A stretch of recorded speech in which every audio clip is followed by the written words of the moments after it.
Bueno, yo les voy a hablar de aneurisma de aorta torácica y abdominal. Un poco el índice, digamos, de los temas que vamos a desarrollar.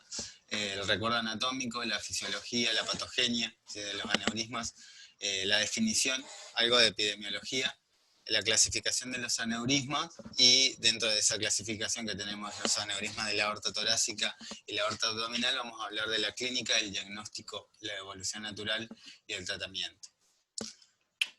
En primera instancia, el recuerdo anatómico. Lo que vemos acá es un diagrama, digamos, de la aorta, ¿sí? En toda su extensión, desde el nacimiento del tracto de salida hasta, digamos, la bifurcación de las arterias ilíacas a nivel inferior. Vamos a tener que la aorta tiene una porción inicial que es la raíz de la aorta, que nace desde el anillo aórtico y se extiende hasta la unión sinotubular, ¿sí? Que contiene los senos de Valsalva y sus correspondientes ostium coronarios de las arterias, ¿no? Después tenemos una porción ascendente de la aorta que se va a continuar con el callado, ¿sí? Que donde van a emerger el tronco brachiocefálico, ¿sí? La carótida izquierda y la subclavia izquierda, ¿sí? Posterior a este ya empieza la aorta descendente a nivel torácico, que se va a extender hasta el diafragma, y ese es el punto de corte para hablar de la aorta abdominal, que la podemos dividir en suprarrenal e infrarrenal, a fines prácticos. Bien. La aorta es un órgano vascular que nace desde el tracto de salida del ventrículo y sirve de conducto para transportar la sangre al resto del cuerpo. Hay que recordar que la primera rama de la aorta son las arterias coronarias. 2/3 de la porción ascendente de la aorta están fijados en mediastino mediante el pericardio, ¿sí? Se está unido al mediastino, ¿sí? El corazón y luego los grandes vasos con el pericardio, ¿sí? Se irriga mediante la vasa vasorum, pero a nivel de la aorta infrarrenal carece del suministro microvascular de la vasa vasorum, así que es avascular esa porción. Para hablar un poco de diámetro, los diámetros no suelen superar los 40 milímetros y se van estrechando gradualmente conforme la aorta se hace más distal. Están influidos variablemente por diversos factores como la edad, el sexo, el tamaño corporal, donde es importante la estatura, el peso y el área o la superficie corporal.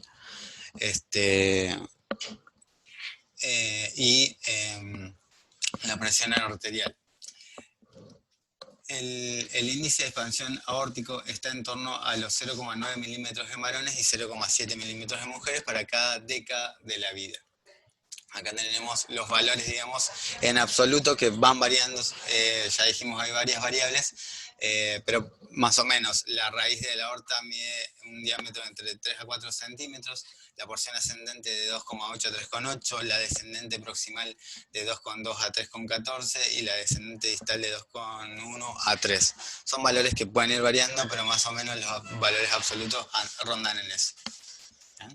La longitud del arco aórtico, 45 milímetros. Bien. En este esquema o en este gráfico lo que vemos es la estructura que actúa en el normal vaciamiento de la válvula aórtica, ¿sí? Y podemos ver cómo son las diferentes alturas donde se van haciendo las mediciones, ¿sí? Y que nos van a significar para hablar de dilatación de la raíz aórtica, ¿sí? O de la aorta en sí. Bien. Vamos a tener el anillo aórtico, ¿sí? Que vamos a tener que hacer un corte transversal al eje longitudinal, ¿sí? Para la medición. Vamos a tener a nivel de los senos de Valsalva, ¿sí? Otra medición importante, a nivel de la unión sinotubular y la porción tubular. A nivel del anillo aórtico, más o menos lo normal, ¿sí? Entre 26 más menos 3 milímetros. Después a nivel de los senos de Valsalva de 28 más menos 3 milímetros, ¿sí? Que es la porción digamos más amplia en esta zona, la unión sinotubular de 24 más menos 2 milímetros y la porción tubular de 26 más menos 3 milímetros. Esto es un eco, ¿sí? Con un plano para externar en un eje longitudinal, ¿sí? Donde vemos digamos gráficamente también cómo se hacen las mediciones. Vamos a ver el anillo, digamos, a la altura de la válvula aórtica, ¿sí? Y después vemos a nivel de la medición a nivel de los senos de Valsalva, la unión sinotubular y la porción proximal de la tubular de la aorta. Con respecto a la fisiología, las características histológicas de la pared, básicamente la elastina y el colágeno, otorgan las propiedades elásticas de la aorta, permitiendo que la transmisión de la presión pulsátil al resto de las arterias del cuerpo sea eficaz, digamos, ¿no? La edad lo que hace es que la relación entre la elastina y el colágeno vaya disminuyendo, y lo que hace que la aorta, digamos, se torne más rígida. Predomina el colágeno y disminuye la elastina. Esto es parte del envejecimiento natural fisiológico, digamos. Otra de las características que contribuyen a esta pérdida es la degeneración de las fibras elastinas con la edad y el depósito de colágeno. La aterosclerosis es otro factor también que favorece a la rigidez de la aorta. La aorta en sí interviene en el control de la resistencia vascular periférica y la frecuencia cardíaca, porque tiene receptores que responden a presión, que están localizados en la aorta ascendente y en el arco aórtico. La relación es que si aumenta la presión arterial, disminuye la frecuencia cardíaca y la resistencia vascular periférica. Hay una función que tiene un nombre propio, que es Winkelcell, que es la función de bomba que tiene la aorta, ¿sí? Cuando se produce en la etapa eyectiva, digamos, la sangre corre en forma anterior hacia el resto de las arterias, pero, digamos, a nivel del callado, ¿sí? Las presiones sirven de forma retrógrada cuando estamos en diásteles para irrigar las coronarias, ¿sí? Y favorece ese flujo retrógrado por la elasticidad de la aorta. Con respecto a la patogenia, el proceso patogénico de los aneurismas de la aorta, ¿sí? Se refieren, interviene sobre todo la inflamación, que es un proceso crónico de la pared arterial, ¿sí? Hay un aumento de la expresión local de las proteinasas y una degradación de las proteínas estructurales del tejido conjuntivo que compone la pared de la arteria. La dilatación aneurismática y la rotura son el resultado del fallo mecánico de la elastina medial y el colágeno de la adventicia. Las células inflamatorias en general infiltran la pared aórtica, ¿sí? Una de las etiologías, que es el aneurisma inflamatorio, tiene infiltración de toda la pared aórtica, e compromete también la adventicia, sí, los órganos conjuntos, ¿sí? Una de las etiologías del aneurisma. La tensión hemodinámica, la isquemia y los procesos autoinmunitarios, la extensión de la aterosclerosis de la íntima, las citoquinas proinflamatorias como el factor de necrosis tumoral, la interleuquina 1, la interleuquina 6, la interleuquina 7, intervienen en el proceso patogénico, todo el proceso inflamatorio. Hay una activación de la respuesta autoinmunitaria, una activación de las proteinasas elastolíticas y de las metaloproteinasas de la matriz, que son las encargadas de degradar, ¿sí? Las fibras o las proteínas. La evolución natural de los aneurismas de la aorta supone que un equilibrio entre los procesos de degradación y la reparación, con una depresión de las células musculares lisas mediales, que son características de los aneurismas de la aorta abdominal. Definición de aneurismas aórticos. Esto es una definición en general, ¿sí? Los aneurismas aórticos se refieren a un segmento patológico de la dilatación aórtica que es propenso a expandirse y a romperse. Los aneurismas verdaderos, ¿sí? Son los que tienen la pared aórtica intacta, está dilatada y afectan a todas las capas de la estructura de la aorta, es decir, la íntima, la media y la adventicia, ¿sí? Y también podemos hablar de pseudoaneurismas, ¿sí? O falsos aneurismas, que representan lesiones en las que se ha producido una hemorragia a través de la pared de la aorta que ha provocado un hematoma periaórtico contenido en continuidad a la luz aórtica. Acá lo que se pierde son las tres capas, ¿no? Los aneurismas son la segunda aortopatía más frecuente tras la aterosclerosis. Uno de los criterios, y después vamos a hablar de criterios digamos, de crecimiento o de aneurisma en sí, ¿sí? Pero uno de los criterios es el diámetro, el crecimiento, el diámetro menos del 50% al esperado, más del 50% al esperado para el mismo segmento aórtico en individuos no afectados de la misma edad y para el mismo sexo. Los criterios de tamaño se refieren al diámetro transversal, lo que habíamos visto primero en la medición transversal al eje longitudinal, que se miden por los estudios de imágenes que vamos a mencionar más adelante. Con respecto a la epidemiología, el Global Burden DC del 2010 demostró que un índice global de la mortalidad por aneurisma aórtico y disección aórtica aumentó entre la década del 90 y del 2010 de 2,49 por 100.000 a 2,78 por 100.000. Hay índices más altos, sobre todo en los varones. Hay una mayor prevalencia y de incidencia de aneurismas aórticos abdominales, pero han descendido durante las últimas 2 décadas, ¿sí? Y la frecuencia aumenta con la edad y obviamente con el sexo masculino. Una noticia en la UBA publicada en el 2017, ¿sí?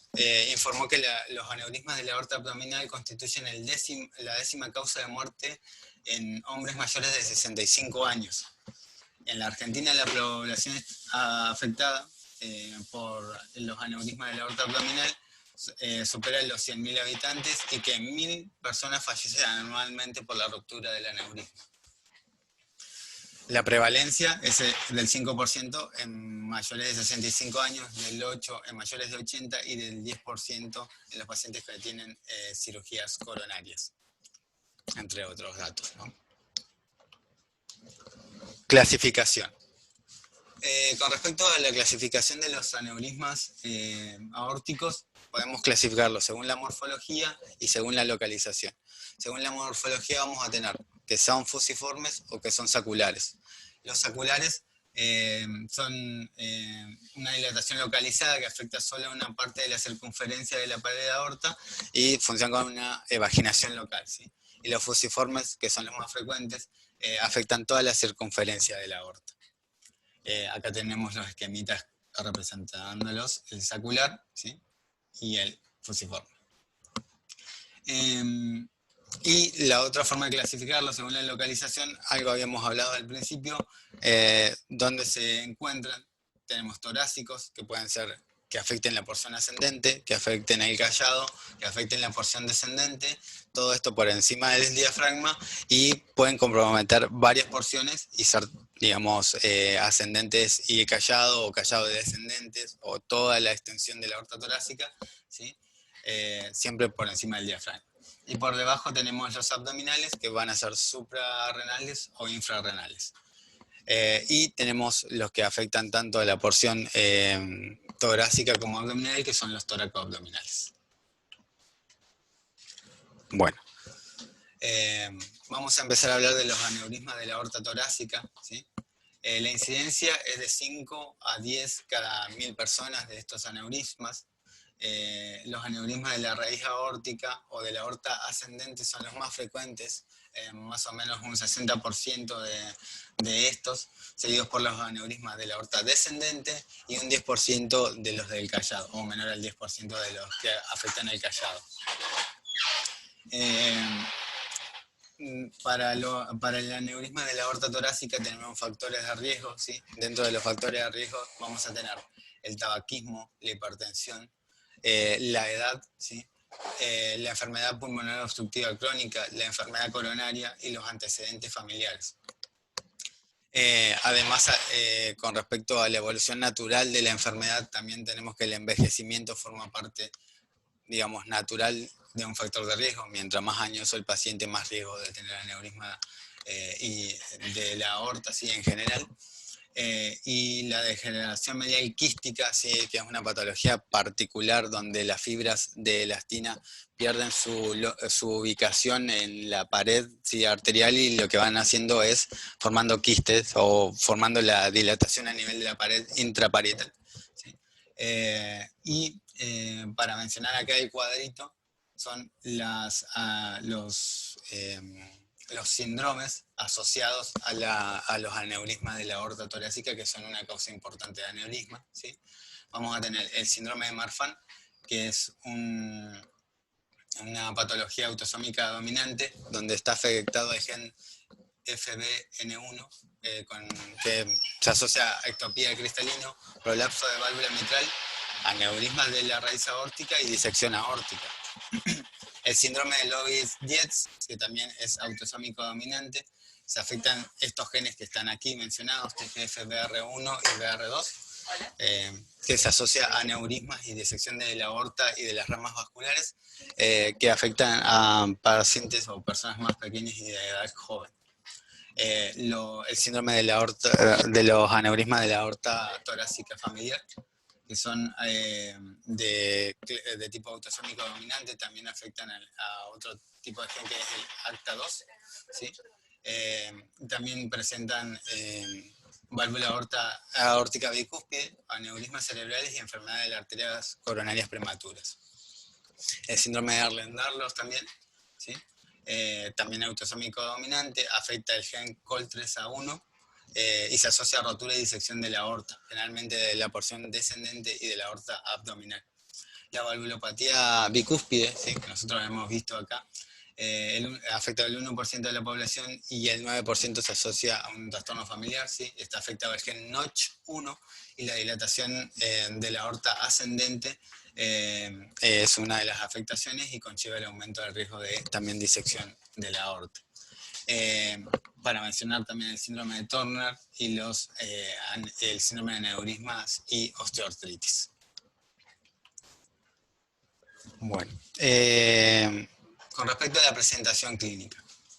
La presentación clínica de los aneurismas de la aorta torácica, estos son en general asintomáticos en la mayoría de los casos. Se descubren como incidentalomas. Se pide un estudio a un paciente por alguna otra causa, una radiografía de tórax, una tomografía, una resonancia, o se realiza un ecocardio, por ejemplo, en busca de una causa de insuficiencia aórtica y se encuentra que hay una dilatación de la aorta, por ejemplo, y se hace diagnóstico de los aneurismas. ¿Qué síntomas pueden aparecer cuando hay? Puede haber síntomas relacionados con el efecto de masa local por obstrucción de la vena cava superior o de la vena inluminada. Puede comprimir la tráquea, los bronquios o el esófago y provocar síntomas como tos y dificultad para la deglución, entre otros. Dolores torácicos también por la compresión o dolores de espalda, ¿sí? La insuficiencia aórtica progresiva por dilatación de la raíz aórtica y del anillo, ¿sí?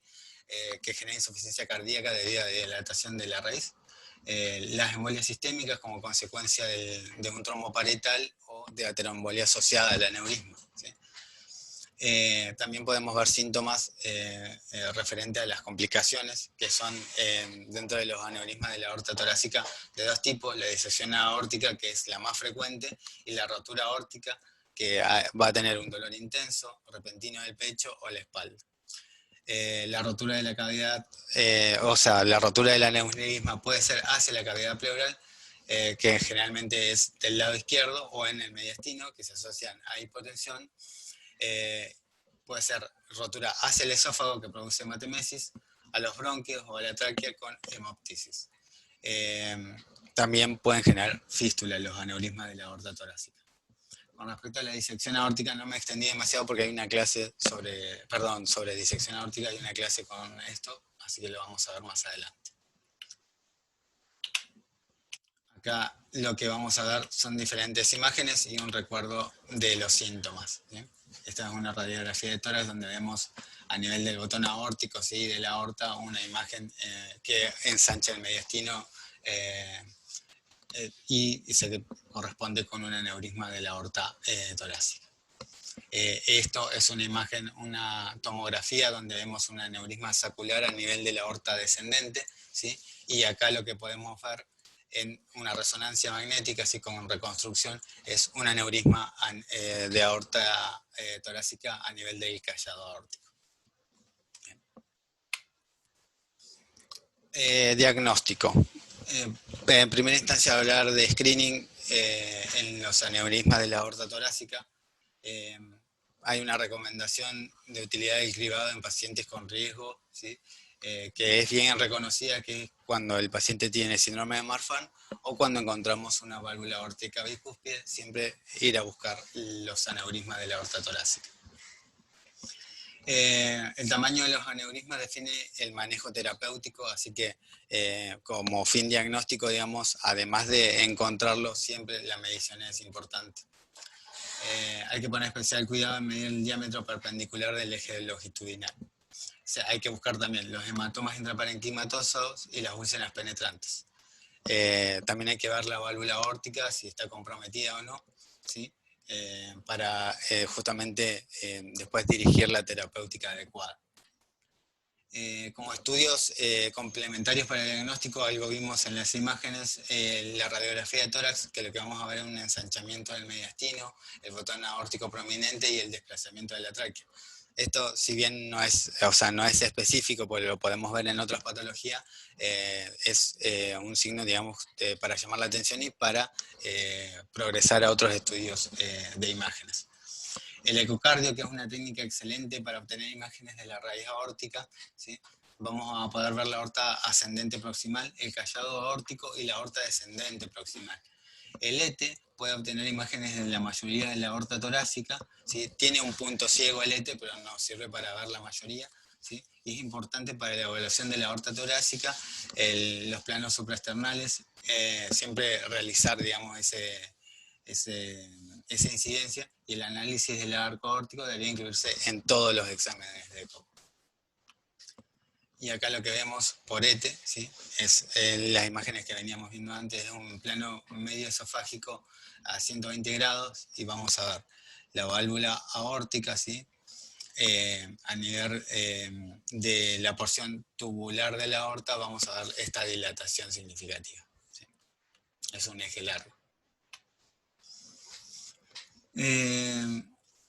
Con respecto al resto de los estudios complementarios, tenemos la angio-TAC de aorta y la angioresonancia de aorta, que sirven para definir la anatomía, ¿sí? Y ver las ramas vasculares también que pueden estar comprometidas por el aneurisma.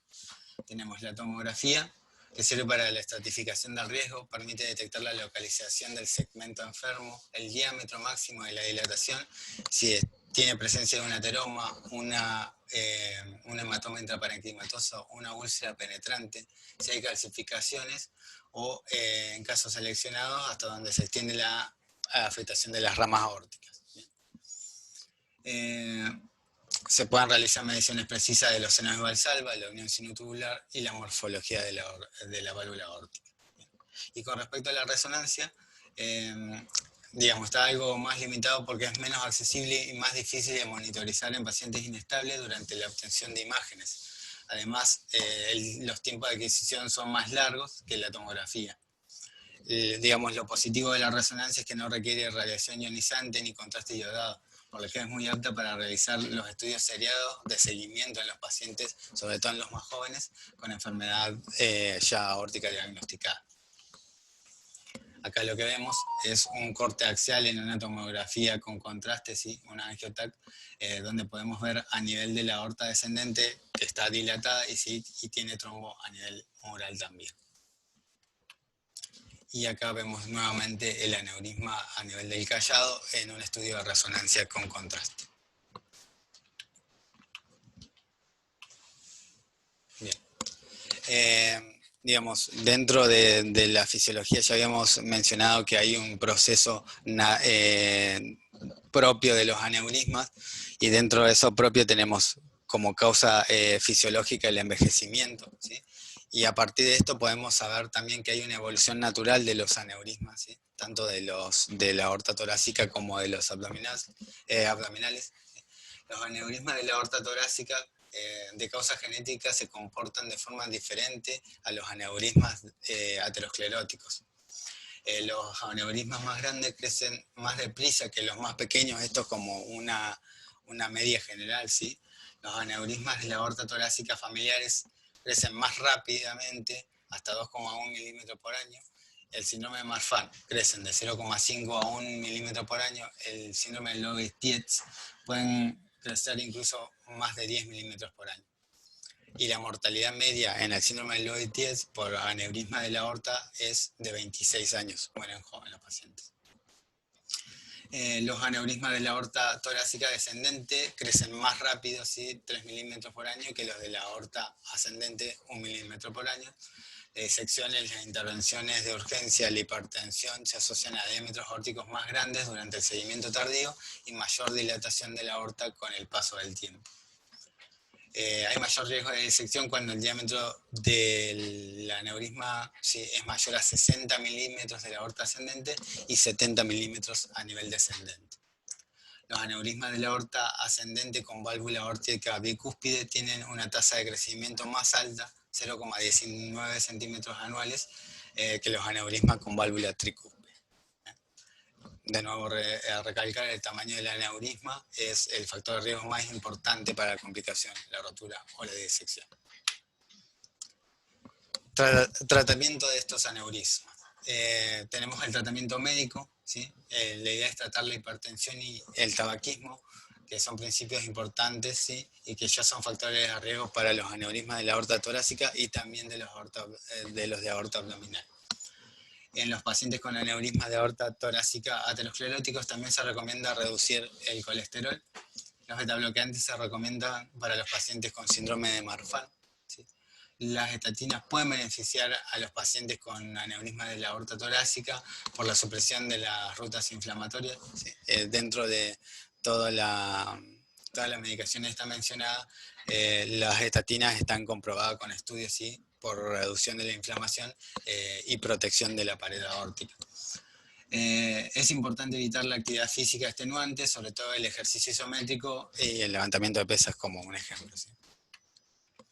Acá lo que tenemos es cómo, una vez que hacemos diagnóstico del aneurisma de la aorta abdominal, cómo hacer el seguimiento en los pacientes que están asintomáticos y no tienen criterios quirúrgicos, ¿sí? En los aneurismas de causa degenerativa, que estén entre 3,5 y 4,4 centímetros, un estudio de imagen anual es lo ideal, ¿sí? De 4,5 a 5,4, un estudio que sea anual a bianual. Con síndrome de Marfan, con la enfermedad de la válvula aórtica bicúspides, ¿sí? Y tenemos de 3,5 a 4,4 una imagen anual y 4,5 a 5 centímetros un estudio de imagen bianual. Con respecto al tratamiento quirúrgico, la cirugía está recomendada para pacientes con síndrome de Marfan y diámetro aórtico mayor a 50 milímetros. Estos son como indicaciones, digamos, totales, ¿no? Pacientes con otros factores de riesgo, como antecedentes familiares de disección, crecimiento más de 3 milímetros anual, ¿sí? Regurgitación aórtica grave o intención de gestar, se acepta un umbral más bajo de 45 milímetros. Diámetros aórticos mayores a 42 milímetros en pacientes con síndrome de Loeys-Dietz también tiene indicación quirúrgica. La válvula aórtica bicúspide y un diámetro aórtico máximo mayor a 55 milímetros también tiene indicación quirúrgica. El diámetro mayor a 50 milímetros para pacientes con otros factores de riesgo como antecedentes familiares, hipertensión arterial, coartación de la aorta, aumento del diámetro mayor a 3 milímetros por año, asociado a la edad del paciente, al peso corporal, las comorbilidades y el tipo de cirugía también tiene indicación quirúrgica. Con independencia de la etiología, los pacientes con diámetros aórticos máximos mayor a 55 milímetros tienen indicación quirúrgica. Con respecto al síndrome de Turner, debe tenerse en cuenta el diámetro aórtico indexado de 27,5 milímetros por metro cuadrado de superficie corporal. Esto porque el tamaño de los pacientes con síndrome de Turner son más pequeños y por ende el aneurisma, el tamaño es más significativo. Siempre tiene que ser en relación a la superficie corporal del paciente. En los pacientes con indicación de cirugía valvular aórtica se puede utilizar umbrales más bajos para sustitución aórticas concomitantes, por ejemplo, más de 45 milímetros, esto en función de la edad, el tamaño corporal y la etiología de la enfermedad valvular, también la forma intraoperatoria y del grosor de la aorta ascendente. Y con respecto a la técnica quirúrgica, la elección entre la sustitución total de la aorta ascendente, incluida la raíz aórtica mediante un reimplante coronario y sustitución segmentaria de la aorta por encima de la unión sinotubular, depende de los diámetros en diferentes localizaciones de la aorta. en los senos de Valsalva es el significativo, digamos.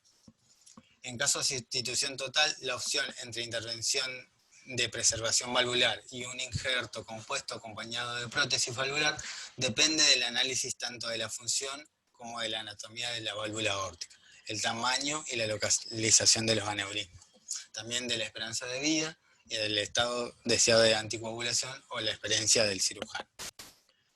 ¿Cuáles son las complicaciones del procedimiento quirúrgico? Podemos tener complicaciones vasculares, como la isquemia espinal, ¿sí? Por compromiso de la arteria espinal, ¿sí? Los hematomas a nivel del sitio de punción, ¿sí? Podemos tener complicaciones aórticas por digamos, el mismo procedimiento, ¿sí? De ruptura, o de dilatación o de disección, ¿sí? Iatrogénicos. Podemos tener complicaciones neurológicas como ACV, ¿sí? O podemos tener luego de la realización de la reparación aórtica endofugas. Lo dividimos entre cada una. El tratamiento para el aneurisma de la aorta ascendente requiere circulación extracorpórea para la protección del flujo cerebral. Generalmente se extirpan y reemplaza por un injerto protésico.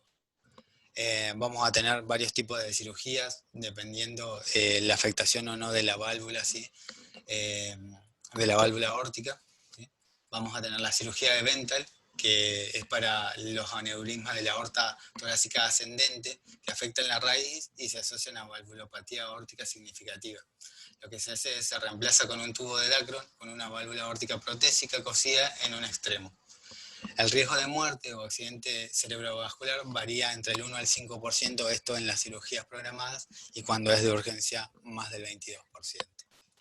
Entonces acá podemos ver que hay un aneurisma a nivel de la aorta torácica ascendente, ¿sí? Que compromete a nivel de la raíz aórtica, ¿sí? Y de los senos de Valsalva, ¿sí? Por lo que la cirugía de Bentall lo que hace es se clampea la aorta a nivel proximal del tronco brachiocefálico, ¿sí? Y lo que se hace es se retiran las coronarias, se coloca la prótesis de Dacron, ¿sí? Que va con la válvula adhesada, ¿sí? O cosida a nivel de la porción proximal o de la salida del tracto de salida del ventrículo izquierdo, ¿sí? Y lo que se hace después es adosar las coronarias a la prótesis, como se ve en la imagen. Otro tipo de cirugía es la cirugía de David en pacientes con las válvulas de la válvula aórtica estructuralmente normales, en los que la insuficiencia aórtica es secundaria a la dilatación de la unión sinotubular o el anillo aórtico. Pueden someterse a la sustitución de la raíz conservando la válvula, reimplantando la válvula nativa dentro de un injerto de Dacron. O sea, lo que se hace acá es se pone la válvula propia del paciente nuevamente. Y la cirugía de Jacob es la misma técnica anterior que la de David, pero con un remodelado de la raíz aórtica. Y con respecto a la cirugía de Ross, es la misma técnica, pero lo que se hace es un reimplante de la válvula pulmonar con autoinjerto. Entonces acá tenemos un ejemplo de la cirugía de David, ¿sí? O de David, y cirugía de Jacob, o Jacob. Con respecto a los aneurismas que comprometen el callado aórtico, ¿sí? Se deben proteger la circulación cerebral, como ya habíamos visto.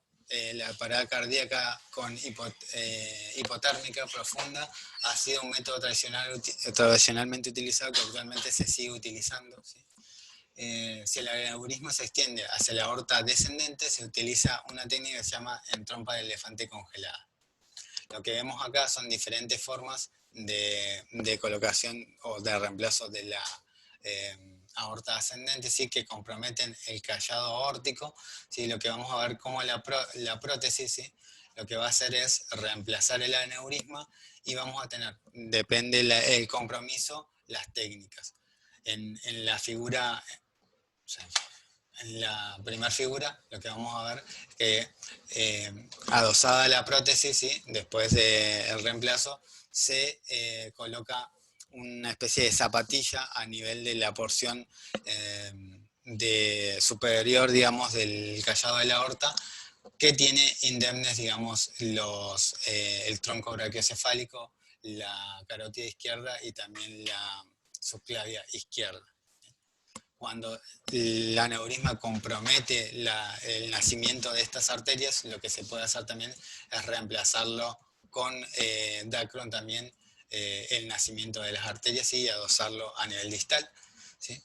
Podemos, asociado a esta primera cirugía, si hay compromiso aneurismático de la porción descendente, como dijimos, hacer la cirugía en trompa de elefante congelada, que es básicamente a la prótesis que se le coloca de Dacron hasta a la porción distal del callado, se adosa también de forma endovascular una endoprótesis, ¿sí?, para la porción descendente.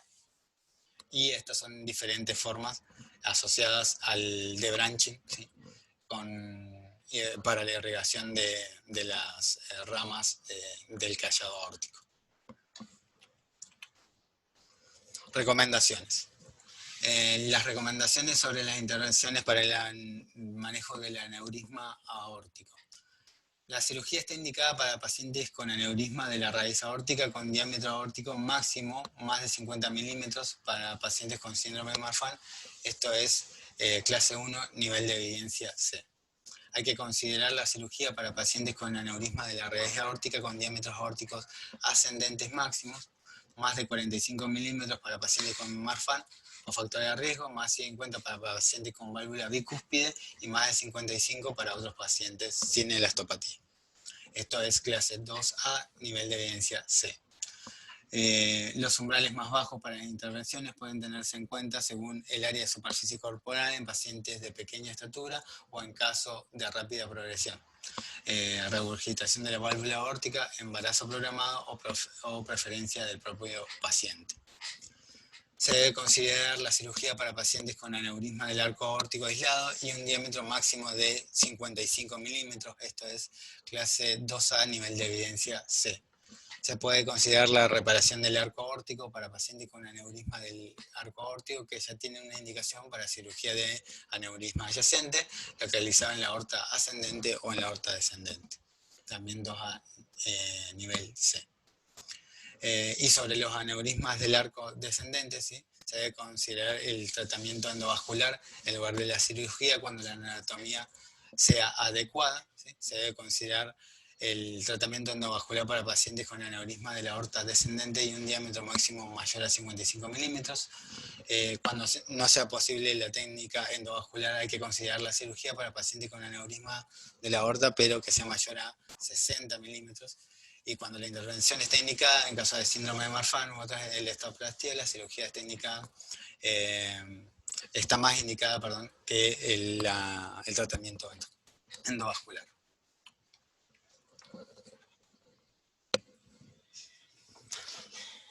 Reparación endovascular del aneurisma de la aorta torácica. El beneficio está relacionado con la reducción del sangrado, las complicaciones cardiopulmonares como la compresión y la retracción pulmonar, las infecciones, la estancia hospitalaria, el costo, la mortalidad asociado con tiempos prolongados de pensamiento aórtico en pacientes con heparinización sistémica. Los candidatos al abordaje endovascular son pacientes de alto riesgo para cirugía cardiovascular con antecedentes de enfermedad cardiopulmonar grave, alteraciones en la coagulación, aneurismas asociados con disección y postraumáticos. La TAC, con contraste, es la técnica de imagen de elección para programar el tratamiento endovascular. Y se realiza mediante un avance transarterial retrógrado de un dispositivo grande de liberación hasta los 24 frames que transporta el injerto con un stent autoexpandible y plegado, como vimos en las imágenes anteriores.